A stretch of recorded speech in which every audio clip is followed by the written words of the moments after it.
Hello everyone, welcome back. I'm Nidhi Goyal. Today we will revise chapter 3, that is business environment. So let me tell you that we have started revision series of the entire syllabus of class 12 business studies. So we have already revised two chapters in the previous two videos, and this is the third part of the revision series, and we also will revise the other chapters in the further videos, right? So this is chapter 3, business environment. Let's revise this. What do we mean by business environment? Business environment is total of all the forces, factors, individuals, events, conditions, anything that exert the pressure onto the organization from outside and which affects its performance and its functioning, and which are outside the control of the business environment of the organization is termed as business environment. हर वो चीज जो business में बाहर से असर डालती है, business के परफॉर्मेंस पे असर डालती है, बिजनेस की फंक्शनिंग पे असर डालती है और बिजनेस का उस पर कोई कंट्रोल नहीं होता, तो वो कवर होता है सारा बिजनेस एनवायरनमेंट में. जैसे आप इस डायग्राम में देख रहे हैं, business environment is the entire rectangle and organization is inside the business environment. तो हर ऑर्गेनाइजेशन को एक पोटेंशियल बिजनेस एनवायरनमेंट में अंदर रहकर काम करना होता है. और बिजनेस एनवायरनमेंट हर एक वो चीज जो बिजनेस पे बाहर से असर डालती है, कोई इंडिविजुअल, कोई कंपनी, कोई कॉम्पिटिटर, कोई कंडीशंस, कोई डिसीजंस, कोई इवेंट, कोई ताकत, कोई force, anything that is outside the control of the business and affects its performance, that is termed as a business environment, right? There's another related concept to business environment which is called environment scanning. Environment scanning क्या होता है? Scan क्या होता है? Scanning is when we observe the minutest detail in anything, that is called scan कर रहे हैं हम, ठीक है? तो environment scanning means observing or collecting the information about the environment. जब आप environment को study करते हो बहुत deeply और बहुत details के साथ, और उस environment का असर आपकी organization पे क्या आएगा जब हम वो पढ़ते हैं, that is called environment scanning, right? So environment scanning is a process used by organizations to gather the information about the business environment. Environment scanning enables the business organizations to have complete awareness and understanding about the forces that can have any impact on the business. तो environment scanning से क्या होगा? जब हमने सारी information को या environment को बहुत अच्छे से डिटेल में हमने पढ़ लिया, सारी इंफॉर्मेशन हमने गैदर कर ली और हमने उसका इम्पैक्ट देख लिया कि एनवायरनमेंट पे क्या हो, हमारे ऑर्गेनाइजेशन पे उस एनवायरनमेंट का क्या असर होगा, तो क्या होगा कि हम उसको बहुत आसानी से we will be able to deal with that impact on the organization, right? So it helps the organization to identify opportunities and threats that might come in its way in future. Environment scanning हमें help करती है opportunities और threats को identify करने. Opportunities is any positive thing that have a positive impact on your business, that is opportunity. Threat is any force or any factor that has a negative impact on your business, जो आपके business को negatively impact करती है, that is your threat. तो जब आपने environment scanning की है तो you will be able to identify कि ये फैक्टर्स हैं जो मेरे को बेनिफिट कर सकते हैं और ये फैक्टर्स हैं जो मुझे नुकसान पहुंचा सकते हैं, right? And then organization can prepare itself for the unforeseen challenges. Since business environment is dynamic, hence environment scanning helps the business to take correct decisions for future. हमने पिछले दो पार्ट्स में जब हमने चैप्टर 1 और चैप्टर 2 रिवाइज किया था, तो we have learn the term dynamic. Dynamic means which is ever changing. तो मैंने आपको वहां भी बताया था कि environment is ever changing, it's changing very frequently and rapidly. तो एनवायरनमेंट स्कैनिंग हमें हेल्प करता है उस रैपिडली चेंजेस, जो रैपिड चेंजेस हो रहे हैं एनवायरनमेंट में या रैपिडली चेंजिंग एनवायरनमेंट को अपने ऑर्गेनाइजेशन में उन चेंजेस को अडेप्ट करने के लिए, right? Next is features of business environment. Business environment की फीचर्स क्या होते हैं? Totality of external forces. Totality means all the factors and forces together, no individual force to मतलब these forces are not to be studied individually कि ये competitor अलग है, ये technological change अलग है, ये political कोई decision आया है तो ये अलग है. No, business environment is total of all the forces and all the factors. Second is specific and general forces. There are two types of forces that are there in the business environment. एक होते हैं general forces और एक होते हैं specific forces. तो general forces वो होते हैं जो ओवरऑल हर ऑर्गेनाइजेशन पे असर डालती है इन दैट पर्टिकुलर एनवायरनमेंट। आपके कॉम्पिटिटर्स पर भी उतने ही असर डालेंगी जैसे जो आपको डालेंगी। फॉर एग्जाम्पल कोई नेचुरल कैलामिटी हो गई है, ठीक है, अर्थक्वेक आ गया है, ड्रॉट हो गया है, या शॉर्टेज ऑफ रॉ मटेरियल है, इस बार क्रॉप खत्म हो गई है, तो अगर कॉटन की क्रॉप खत्म हो गई है और आप कॉटन कपड़ा बनाते हैं, तो जितनी भी कंपनीज कॉटन कपड़ा बनाती हैं उनको सबको सेम इम्पैक्ट आया है, तो that is a general force, right. और स्पेसिफिक फोर्सेस होते हैं that impact only on your business, right. जैसे आपका कॉम्पिटिटर, आपके सप्लायर्स, आपके customers, they are your specific forces, they will not have impact on other companies, right. Interrelated means all the forces are related to one another. आप इनको अलग अलग नहीं पढ़ सकते। It is an extension to the first point, क्योंकि they all are related to each other. एक का असर दूसरे से आएगा, दूसरे का असर तीसरे से आएगा, ठीक है। कोई पॉलिटिकल डिसीजन आया, सपोज डिमोनेटाइजेशन आया, वो इकोनॉमिक था, economic was the result of the political decision, so they are all interrelated to each other. Next is dynamic. अभी हमने पिछले स्लाइड में पढ़ा है, dynamic means ever changing. Business environment बहुत जल्दी चेंज होता है, इट इज रैपिडली चेंजिंग। बहुत जल्दी जल्दी चेंजेस आते हैं एनवायरनमेंट में। आज कोई नया कॉम्पिटिटर आ गया है, कल कोई नया प्रोडक्ट किसी ने लॉन्च कर दिया है, नेक्स्ट डे कोई एक नई टेक्नोलॉजी आ गई है, परसों गवर्नमेंट ने कुछ और एक अनाउंसमेंट कर दिया है, तो it is changing very rapidly.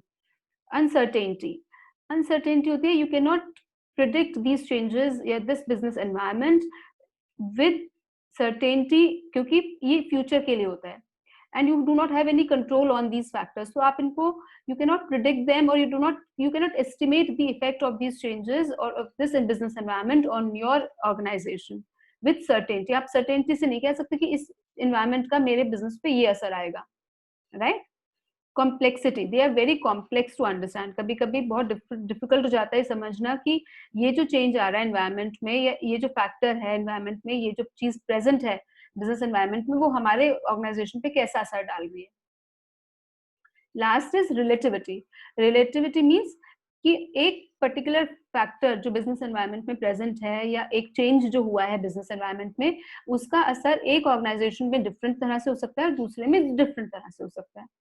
One might get highly impacted and other might get least impacted, right? Next is dimensions of business environment. Business environment के 5 dimensions होते हैं that we will study. One is economic environment, technological environment, social environment, political environment, and legal environment. So let's discuss them in detail. Economic environment, which has the impact on the economy of the organization, as well as which is related to the economy of the country also. So that is the economic environment. So any forces, factors, announcements, decisions that have any impact on the economy of the country refers to the economic environment. These changes can have potential impact on the financial position of the business, hence should be carefully monitored. Clear है कि in economic environment में changes का बहुत बड़ा impact directly financial position पे होता है business के। जैसे for example per capita income और disposable income of the country. Country की पर कैपिटा इनकम कितनी है उससे डिपेंड करता है कंपनी की डिमांड कितनी होगी। कंपनी की डिस्पोजेबल इनकम यानी कि कंट्री की यानी कि देश में कितने लोग कितना डिस्पोज कर सकते हैं, खर्च कर सकते हैं, तो उससे आपकी कंपनी के लोग प्रोडक्ट कितना खरीदेंगे, वो डायरेक्ट रिलेशन होता है, right. Changes in the interest rate, inflation, अगर इन्फ्लेशन बढ़ गया यानी कि महंगाई बढ़ गई है, या इंटरेस्ट रेट्स चेंज हो रहे हैं, कम हो रहे हैं या ज्यादा हो रहे हैं, तो उससे भी that is also a part of economic environment, और उससे भी आपकी अपनी ऑर्गेनाइजेशन पे और ऑर्गेनाइजेशन के प्रोडक्ट्स पर दोनों पर असर आता है। Rates of savings and investments in the country, demonetization, GST bill, ये सब इकोनॉमिक एनवायरनमेंट के पार्ट थे, right. And next is the money supply in the economy में कितनी मनी सप्लाई है, कितनी लिक्विडिटी है, that also has the impact on the economy of the country as well as on the economic environment of the business, right। Next is social environment. Social environment आपकी society में जो आपके customers हैं उनसे relate करता है। आपके जो कस्टमर्स हैं उनको what do they want, what do they like, what are the customs, traditions क्या हैं उस सोसाइटी के, डेमोग्राफिक्स क्या हैं, उनका लाइफस्टाइल्स क्या हैं, उनकी चॉइसेस क्या हैं, the changes in the patterns of the choices in the education system, in the lifestyles, ये सब डिपेंड कर, ये सब असर डालता है एक business environment पे या business organization पर, right? So social environment includes customs, traditions, value system, and education level, literacy rates, demographics, and lifestyle choices, etc. All these forces have a vast impact on a business. Business firms have to carefully monitor these social trends and act accordingly. अब suppose एक rural area है, वहां पर अब बच्चों को education was not given very important, now it is given importance. तो एक this is a change in the social environment. या demand for the packed food, पहले खुला फूड खाते थे सब, अब पैक्ड फूड की डिमांड बढ़ गई है कि no, it hygienically juices should be packed in a tetra packs, right? ये green dot, red dot, the consciousness that the people are gaining towards the vegetarian food. So ये सब क्या है? ये सब social environment का impact है, right? So changes in the education level in the society, changing role of women, social trends like health and hygiene, value system in the society, customs, traditions, etc. ये सब social environment है. अब एक और current example है. Suppose जब COVID-19 हो रहा है, right? So people are more conscious about their hygiene. So they are demanding hygiene products like sanitizers, soaps, right? And those masks. इन सब की demand बहुत बढ़ गई है ना? People are more getting conscious towards the hygiene of the personal hygiene and the environment hygiene के लिए बहुत conscious हो गए हैं, right? So you have to, the organizations have to take care of all these changes happening in the social environment. Next is technological environment. Technological environment relates to all the innovations or all the upliftments and upgradations happening in the technological field. ठीक है, जैसे कोई नई machinery आ गई है, कोई नया software develop हो गया है, कोई नया इम्प्रूव्ड मेथड ऑफ प्रोडक्शन आ गया है, बाहर कहीं कंट्री में आया है तो you want to import it, ये सब टेक्नोलॉजिकल एनवायरनमेंट है. So technological environment includes forces relating to improvement in the methods and techniques of operating a business. It consists of scientific upgrades and innovations related to business that can give impact on current business. It helps the firm to find out new and scientific ways of doing the business. How the firm can do the business in a better way. तो ये technological environment में होने वाले changes को पढ़ के समझ के ही समझ में आएगा किसी ऑर्गेनाइजेशन को. E-commerce has changed the scenario of doing the business. Online shopping has replaced traditional shopping. Laptops have taken place of desktops. Upgraded versions of the softwares. Online classes have replaced traditional classes. ये सब क्या है? Technological environment में होने वाले changes हैं, which have to be carefully monitored, and then the relevant steps should be taken by the organization. Next is political environment. Political environment comprises of political conditions of the country, right? And everything related to government affairs of the country. Government कैसी government है, क्या political stability है, क्या outlook है हमारी government का, क्या उनकी philosophy है, कितनी strong decision making है, क्या leadership है, क्या वो decisions लेते हैं, क्या उनका agenda है, ये सब political environment में cover होता है, right? So political environment comprises of political conditions of the country. It includes types of governments, political stability, philosophy of the ruling party, ideology of the political leaders, etc. Political environment has great impact on the functioning of the organizations. Firms must adjust according to the prevailing political conditions in the country. जब हमारी political conditions बहुत अच्छी होती हैं organization, जब country में, तो business grow करता है, business bloom करता है. लेकिन जब political conditions डाउन होती हैं या इंस्टेबिलिटी होती है कि हर 3 महीने 6 महीने में गवर्नमेंट गिर जाती है, नई गवर्नमेंट हो रही है, बार बार इलेक्शंस हो रहे हैं, या जो गवर्नमेंट फ्रेम हुई है उसमें लोगों का विश्वास नहीं है, तो इन सब से क्या होता है? बिजनेस डाउन जाता है. तो ऑर्गेनाइजेशंस को देखना है कि पॉलिटिकल एनवायरनमेंट हमारे ऑर्गेनाइजेशन, हमारे कंट्री का कैसा है. Legal environment relates to regulatory framework in the country. It includes laws, rules, regulations that are applicable to the business. Every business must have the knowledge of all the rules and regulations of the country and must follow them. ये बहुत important है कि किस legal framework में आप काम कर रहे हैं. Legal environment relates to the legal framework. Regulatory framework क्या है, ठीक है, क्या कौन कौन से लॉज आपके ऊपर एप्लीकेबल होते हैं, क्या रेस्ट्रिक्शंस हैं, किस रूल्स रेगुलेशंस को आपको फॉलो करना है, किस फ्रेमवर्क में रह के आपको काम करना है. So all that is your legal environment.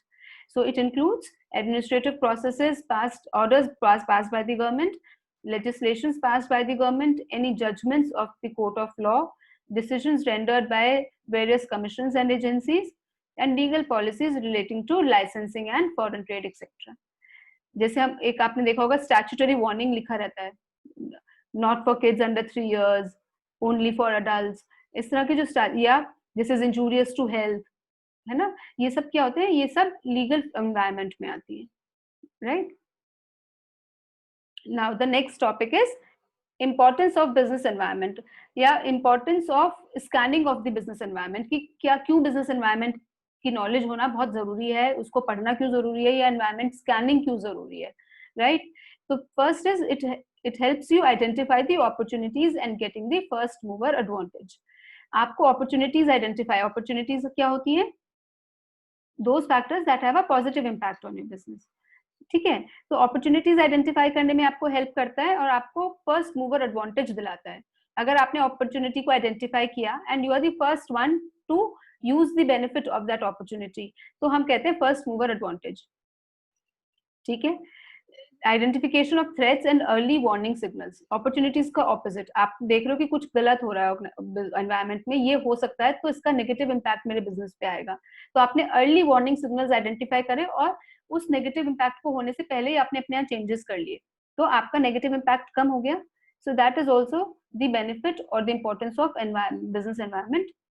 It helps in tapping useful resources, useful resources को हेल्प करता है टैप करने में, राइट. यानी कि कुछ रिसोर्सेज हैं जो आपने अभी यूज नहीं किए हैं, तो you can use make the best use of those resources. It helps in coping with rapid changes. Business environment help करता है, जो भी चेंजेस हो रहे होते हैं एनवायरनमेंट में, जो which are very rapid, I told you earlier also कि एनवायरनमेंट इज रैपिडली चेंजिंग, तो बिजनेस एनवायरनमेंट की जो स्टडी है that helps you bringing the changes in the organization also according to the changes in the environment. It helps in policy formation. Policy formation में आपकी help करता है, क्योंकि आप पॉलिसी बनाते हो आगे के लिए कि आगे क्या करना है, तो इट हेल्प्स, जो आपने बिजनेस एनवायरनमेंट अगर आपने पढ़ा है, समझ लिया, एनवायरनमेंट स्कैनिंग प्रॉपर्ली कर लिए, एनवायरनमेंट के डायमेंशंस आपने अच्छे से समझे हैं, पढ़े हैं, तो then what will happen, you will be able to frame the better policies. Is that clear? I am sorry children, this is repeated part. Now, next is new economic policy. New economic policies, if you remember, LPG policy भी कहते हैं इसको, right? Liberalization, privatization and globalization. New economic policy was very vast. 1991 में बनी थी, पर हमारे syllabus में इसके सिर्फ 3 ही एस्पेक्ट्स हैं, which is liberalization, privatization and globalization. So let us read the background of this policy. New economic policy of India was launched in the year 1995 under the leadership of P.V. Narasimha Rao. This policy opened the door of the Indian economy for the global exposure for the first time. In this new economic policy, P.V. Narasimha Rao government reduced economic import duties, opened reserve sectors for private players, devalued Indian currencies to increase the export. So this is also known as LPG policy. छोटे में short में समझो तो new economic policy एक वो policy थी जिससे India ने अपने दरवाजे पूरी वर्ल्ड के लिए खोल दिए थे. उसके पहले India was very restrictive country, ना वो एक्सपोर्ट ज्यादा करती थी, ना वो, और इंपोर्ट तो करना पड़ता था क्योंकि we were not self sufficient, पर एक्सपोर्ट नहीं करती थी, बहुत ज्यादा फॉरेन चीजों में डील नहीं करती थी, ट्रेड नहीं करती थी, बहुत बाहर की कंपनीज आके इंडिया में सेटअप नहीं कर सकती थी, तो there were lot of restrictions on the imports and exports, या कह दो कि international trade was restricted trade, तो फिर इंडिया ने उसको खोल दिया था. Clear? So it has 3 dimensions I told you: liberalization, privatization and globalization. तो पहला है liberalization. Liberalization मतलब नेम सजेस्ट लिबरल होना, यानी कि थोड़ा सा रिलैक्स होना. ठीक है. So liberalization refers to economic reforms which ended license Raj quota and were aimed at liberalizing the Indian business and industry from all unnecessary controls and restrictions. Liberalization में क्या किया, कंट्री में जितने भी अननेसेसरी कंट्रोल्स थे, restrictions थे, उनको बहुत रिलैक्स कर दिया, लूज कर दिया, या जो अननेसेसरी थे उनको हटा ही दिया. ठीक है. बहुत सारे ट्रेड बैरियर्स हटा दिए, बहुत सारे रिस्ट्रिक्शंस हटा दिए, बहुत सारी फॉर्मेलिटीज कम कर दी. ठीक है. बहुत सारे डॉक्यूमेंटेशन कम कर दिए. So all that was liberalization. ठीक है, तो बहुत सारी रिलैक्सेशंस कर दी, बेसिकली बिजनेस करना बहुत आसान बना दिया. So that was liberalization. So the steps in this are abolishing licensing requirement in most of the industries. Licence लेना पड़ता था पहले आपको, जब आप बिजनेस करना है तो आपको लाइसेंस चाहिए, और वो लाइसेंस लेना वाज अ टीडियस टास्क. तो आप सबसे पहला काम तो एलपीजी में या इकोनॉमिक पॉलिसी में यही हुआ कि लाइसेंसिंग खत्म कर दी. Removal of entry and exit restrictions in various industries, freedom to business organizations in various fields. बहुत सारी बिजनेस ऑर्गेनाइजेशंस को फ्रीडम ही नहीं थी कि वो प्राइसेस फिक्स नहीं कर सकते थे, गवर्नमेंट प्राइस फिक्स करती थी उनके लिए, उनसे मांगती थी कि आप अपना कॉस्ट बताओ, आपका इतना कॉस्ट आया है तो अब आप इतने पे बेचोगे. They could not fix their price. तो ये वाला फ्रीडम बिजनेस ऑर्गेनाइजेशंस को मिला. Reduction in tax rates and lifting unnecessary controls, simplifying the procedure for import and export so as to attract the foreign capital. ठीक है, ये बहुत कम स्टेप्स हैं, this is not exhaustive list, but these are the major ones. Next is privatisation. Privatisation में क्या हुआ? Private sector, name suggest, private sector को खुली छूट मिल गई इंडियन की बहुत सारे इंडस्ट्रीज में अपने एस्टैब्लिश करने की. पहले बहुत सारे सेक्टर्स गवर्नमेंट ने अपने पास रखे थे कि ये इसमें सिर्फ गवर्नमेंट कंपनीज होंगी, इसमें प्राइवेट कंपनीज नहीं आएंगी. तो प्राइवेटाइजेशन में गवर्नमेंट ने बहुत सारे सेक्टर्स खोल दिए थे प्राइवेट कंपनीज के लिए. ठीक है, so privatization means giving greater role to private sector in an industry and intentionally reducing the role of public sector. ठीक है, it increases the role of private sector in nation building. Under privatization, government took following steps: planned disinvestment of public sector, that is transfer of public sector enterprise to private sector enterprise. बहुत सारे disinvestment की, बहुत सारे public sector units की जो government के under में companies थी, उनको प्राइवेट सेक्टर्स को बेच दिया. ठीक है, रिवाइव और close sick units in the public sector units if they were suffering continuous losses. जो कंपनीज, जो बिजनेस ऑर्गेनाइजेशंस थी, पब्लिक सेक्टर यूनिट्स थी, जो बिल्कुल ही रिवाइव नहीं कर सकते थे, जिनको जो बहुत ही लॉसेस में जा रही थी, उनको बंद ही कर दिया, क्योंकि अननेसेसरी अगर बिजनेस खुला हुआ है तो नुकसान बढ़ता ही रहेगा, खर्चे तो बढ़ेंगे ही. Next is dilute the stake of government which results in transfer of ownership and management to the private sector. Clear? Globalisation, integration of individual economy of the country to the world economy. एक पूरी world के अलग अलग countries को एक global village बना दिया. कोई भी कहीं भी जा सकता है, आराम से आ सकता है, कहीं पे भी ट्रेड कर सकता है, कहीं से सामान खरीद सकता है, कहीं पर भी बेच सकता है. So overall imports, exports and doing the business in the entire globe was made easy. ठीक है, so policy of the globalisation was adopted by taking following steps: reduced restrictions on imports and exports of the goods and services, reduction in export and import duties, increased movement of people, and increased level of interaction and interdependence between different economies of the world. Right, children? See, do not get confused. बहुत सारे points ऐसे हैं जो तीनों में आएंगे overlapping, क्योंकि LPG इकट्ठा आई थी as a policy. तीनों के reasons एक थे और बहुत सारे measures common है. जैसे हमने कहा रिस्ट्रिक्शंस रिमूव करना, तो रिस्ट्रिक्शंस रिमूव करना लिबरलाइजेशन में भी है, लेकिन अगर हम ये ग्लोबलाइजेशन में भी है, तो इसको हमें बस बहुत ध्यान से समझना है कि अगर हम ट्रेड की बात कर रहे हैं, हमने इंटरनल ट्रेड में रिस्ट्रिक्शंस लूज करें, रिलैक्स करें, तो वो लिबरलाइजेशन है. अगर हमने वो बाहर ग्लोबली ट्रेड करने के पर्पज से से रिलैक्स करें, तो वो ग्लोबलाइजेशन है. ठीक है, अब इसका इम्पैक्ट क्या हुआ? इतने सारे इकोनॉमिक रिफॉर्म्स हुए तो बिजनेस पे क्या असर आया? बिजनेस के एनवायरनमेंट में डिमांडिंग कस्टमर्स बहुत डिमांड करने लगे, क्योंकि अब उनके पास बहुत सारी चॉइसेस थी. Right, then increase in technology, technological upgradation, बहुत सिवियर या बहुत रैपिड स्केल से टेक्नोलॉजी में अपग्रेडेशन आया. इंक्रीज कॉम्पिटिशन, कॉम्पिटिशन बहुत बड़ा, क्योंकि प्राइवेट सेक्टर्स को बहुत ऑटोनॉमी मिल गई, बहुत एंट्री एग्जिट बैरियर्स कम हो गए, तो बहुत लोगों ने नई नई कंपनीज शुरू कर ली, तो कॉम्पिटिशन बढ़ गया. बाहर की कंपनीज ने भी आके यहाँ पे सेटअप करने लगे, तो बहुत कंपटीशन बढ़ गया. Increase role of private sector companies का रोल हर इंडस्ट्री में बढ़ गया.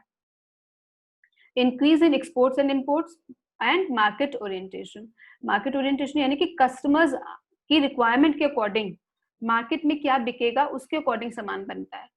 यस और नो, कस्टमर्स की डिमांड्स के अकॉर्डिंग सामान बनता है, नॉट अकॉर्डिंग. पहले क्या था कि whatever is produced will be sold, customer को वही खरीदना जो बिक रहा है, जो अवेलेबल है वही खरीदो. अभी आप you can demand as a customer, और फिर companies are bound to make that which is in demand. Yes, so that is called market orientation. And the last topic of this chapter is demonetization. Demonetization means क्या हुआ था demonetization में? 8 नवंबर 2016 को 500 और 1000 की currency notes को क्या करा था? इलीगल डिक्लेयर कर दिया था. इलीगल डिक्लेयर करने का मतलब है उनका लीगल टेंडर या उनकी जो लीगल स्टेटस था वो विड्रॉ कर लिया था गवर्नमेंट ने. और गवर्नमेंट ने अब ये कह दिया था कि अब now 500 and 1000 notes are no more valid and they will not be accepted as a currency. ठीक है. So the definition of demonetization goes like, demonetization is the act of stripping a currency unit of its status as legal tender. It occurs whenever there is a change of the national currency. The current forms of money is being pulled from circulation and retired and is often to be replaced with the new notes or coins. आ गए ना 500 के पुराने note हटाए और फिर नए note आ गए. 1000 के विड्रॉ करे उसकी जगह 2000 के नए नोट्स आ गए. ठीक है. तो बेसिकली हम ये कहते हैं कि एक ही 500 का रुपये का नोट आज ही 500 की वैल्यू का है, कल ही कागज का टुकड़ा बन जाता है.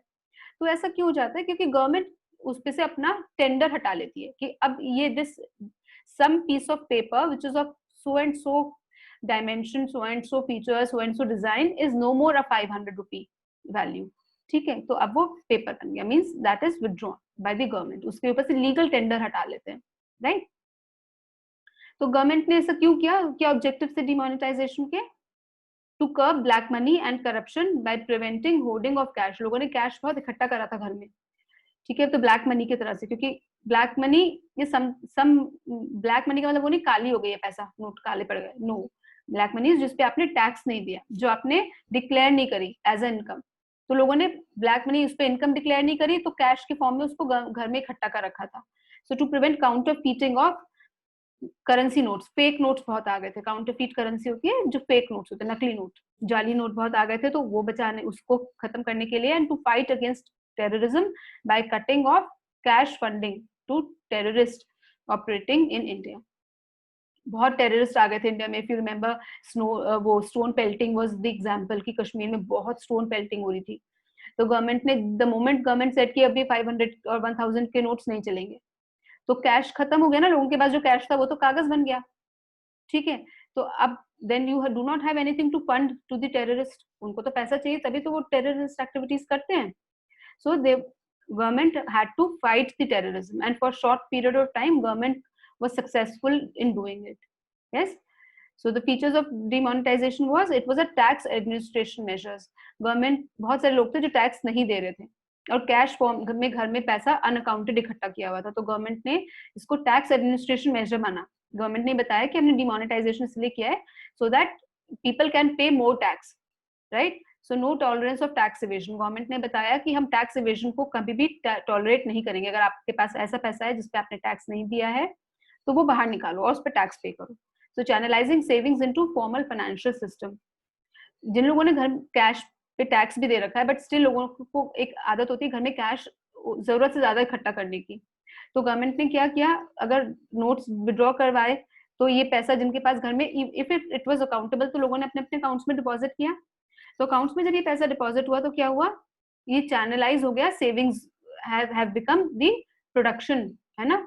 तो ये जो सेविंग्स थी, घरों में खाली पैसा पड़ा था, ये फाइनेंशियल सिस्टम में गया और रोटेट हुआ और प्रोडक्टिव एक्टिविटीज में लग गया. और गवर्नमेंट का एक और ऑब्जेक्टिव था, creating cashless economy. Right. So this was all with chapter 3, children. If you have any doubt in any part of this chapter, if you want any detailed explanation, I have a detailed video of this same chapter in small parts.